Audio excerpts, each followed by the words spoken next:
गेंडु फूल चाष करी अधिक लाभवान होउछंती एसएचजी महिला ग्रुप। केन्दुझर जिला घटगाँ ब्लॉक अधीन रही धांगड़डीहा ग्राम।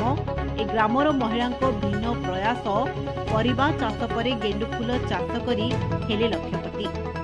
25 जन महिला मिसी करुछंती आफ्रिकान गेंडु फूल चाष। ब्लॉक रे रहितिबा मिशन शक्ति सहायता रे सेमाने गेंडु फूल चाष करिबार समस्त कौशल शिखी 6 एकर जमी फूल चाष करी सफल होइचंती महिला ग्रुप। बहुत कम दिन रे फूल गोटे गछरे अधिक मात्रा रे फुटुथिबार कहउछंती। आगामी दिन रे सेमाने आहुरी अधिक फूल चाष करी बिक्री करिबार लक्ष्य रखिछंती। महिलांक कार्य को विभिन्न महल रे प्रशंसा। घसीपुररू संजीत कुमार महाराणा रिपोर्ट, स्वस्तिक न्यूज।